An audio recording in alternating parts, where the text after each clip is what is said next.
Welcome back to another Gaming Memories video. Here we are taking a look at a side-scroller 3D beat 'em up by the name of Crysis. If you've ever been familiar with games like on older consoles, the likes of Streets of Rage series or Final Fight, you will actually be familiar with this type of game. It's also similar to other fighting games of that era that used 3D graphics. There was a couple of others released on the PlayStation a few years previous called Fighting Force, and essentially it's a beat 'em up where you actually go through different areas, you defeat a certain number of enemies, and then you can proceed on to the next area once you've eliminated all the threats. So essentially the story takes place on board a ship that's actually been hijacked, and there's a nuclear weapon involved, and the terrorist organisation plan on actually using the weapon for their own purposes. So quite naturally it's your job to eliminate that threat and defeat all the enemies as much as possible until you can get to that point where you can stop the head honcho in his tracks. Now, it's a fairly simplistic game in what it offers. A lot of these games usually are, you just go in, beat the crap out of a load of enemies to a certain point, and then you proceed on to the next area, and you just keep rinsing and repeating. Now I have to say, because I used to absolutely love the Streets of Rage series back in the Sega Mega Drive days. Absolutely, it's one of my, especially Streets of Rage 2, it's one of my all-time favourite games. Absolutely love that game. And I did enjoy Fighting Force when it was actually out in the PlayStation early on back in '97. Even though it was a bit fiddly, because it was the first proper 3D type of fighting game that I'd actually played, and I had played a couple of others at that point as well. So this was released in 2000. Now I remember when I actually seen it at first, I actually seen a couple of articles about it and a couple of images in a few gaming magazines, but I didn't think too much of it at the time, and I just happened to be in my local game store close to where I was living at the time, and I just happened to go in one day after work, and I was actually looking to buy a music CD, and I was just browsing through the games, and I seen this here, and this here was actually in it, like on the bargain shelf, and it was only like about 12 or 15 pounds, Irish pounds at the time. And I was like, oh, I remember seeing that game before, so I was like, oh, you know what, that there's actually quite cheap, and I do like beat 'em up games anyway, so I was like, right, sure, give it a go and see what I think. Now, it's fairly easy to pick up. It doesn't take much really to kind of understand what it is that you need to do. It does take a little bit of getting used to in terms of the controls, because you're moving around in 3D space. So, but when you get familiar with it, it's actually a fairly easy game to get used to, and it's actually quite enjoyable. It's actually, you have a lot of fun with this. And you have 4 different characters that you can choose from, all with their own different abilities and attributes and so forth.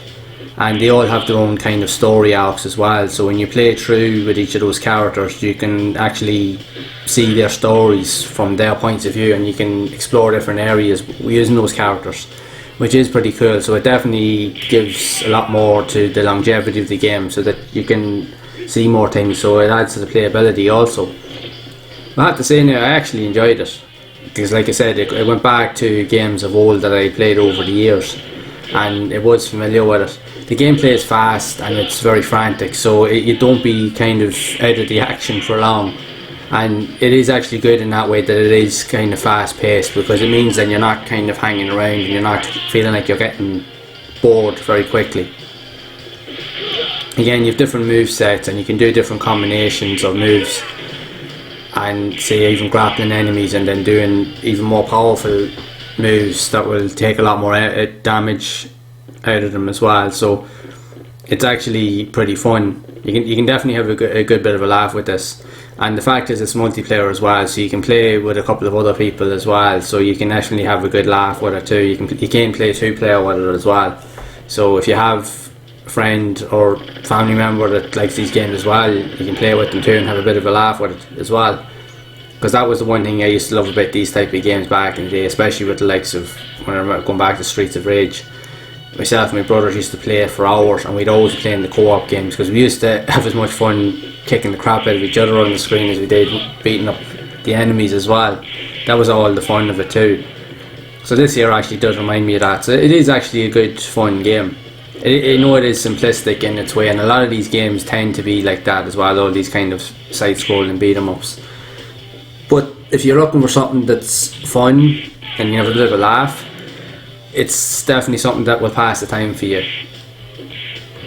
Don't be expecting now to have, like, say, a fantastic storyline or good acting, because these games aren't known for that. They're usually always kind of, the stories are they're very basic, and the acting is not great. It's very, very cheesy to the most part, and a lot of these games usually always have Japanese subtitles and Japanese voiceovers, so you never really understand what's going on anyway. But the gameplay is just that simplistic that you don't really need to understand the story to be able to figure out what to actually do with the game. So that's what kind of adds to the appeal to it. Literally anybody can literally just pick up and play. You can kind of make sense of it as you go along. It kind of does guide you through the story anyway, so you do have some sort of an idea of what's actually happening. So it's just a case of just getting from one point to the next and destroying as many bad guys and objects along the way, and then just keep progressing until you get to the end. The campaign itself is not overly long. You complete it probably in about an hour, probably a wee bit quicker if you actually are playing it with someone else. But again, it's still a good laugh. I actually have to say now, I enjoyed this now back in the day. I like the graphical style of it, even though it is a little bit on the simplistic side. But again, that's what I loved about the PlayStation 1. Some of the best games I played on the system weren't the best looking of games, but the gameplay was very, very good, very fluid, and it was just very unique. And this here is an example of that as well. I just like all these style of games, all with the type of graphics and so forth. I just love that the 32-bit era of graphics. Because for its time, it was a step ahead, even though some of the games may look quite dated now. But at the same time, I just thought that they looked really cool, and they really stood out. And they added so much character. There really is so much character to these type of games. That's what always kind of stood in my mind, and that's why I still go back and play them today, because I just think they're very unique for their time. Because they don't have to look good for them to play well. That's the one thing I will always take away from the original PlayStation, or even just 32-bit consoles in general.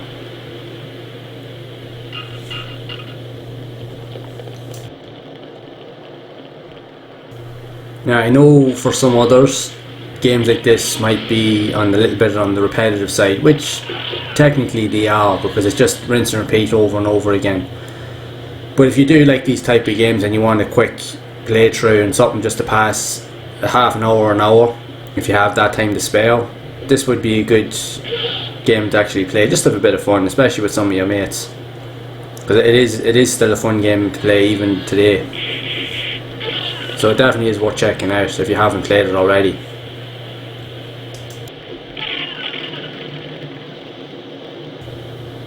As with all these games, once you get through the main areas of the level, you'll always end up having to fight like an end type of boss character at the end. He'll be a little bit harder to defeat. He'll have actually more health, and he'll probably do more damage, and he'll have different move sets that can actually trigger different things and actually do more damage to you.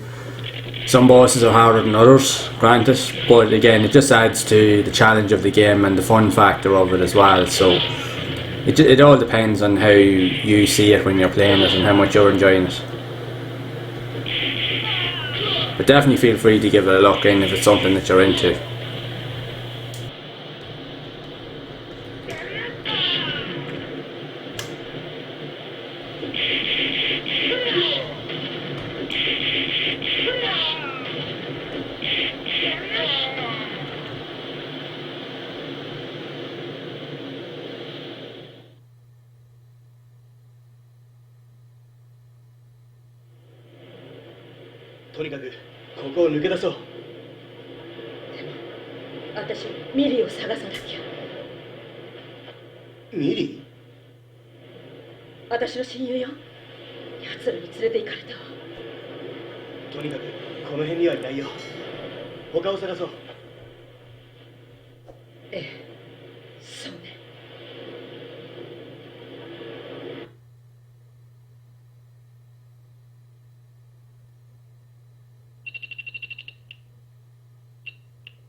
So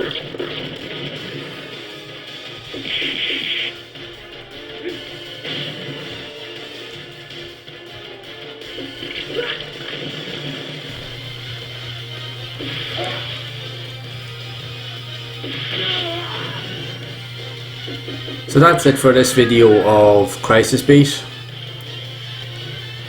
What are your thoughts of it? Have you actually played this game, and what are your experiences? Did you enjoy it?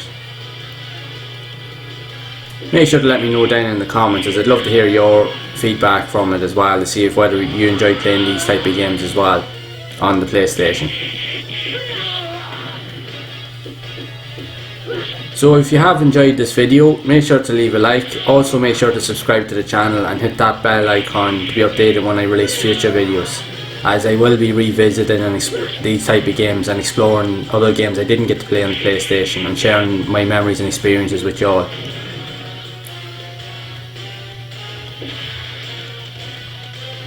And as always, make sure to keep playing those classic games and enjoying them, and make sure to keep those gaming memories alive.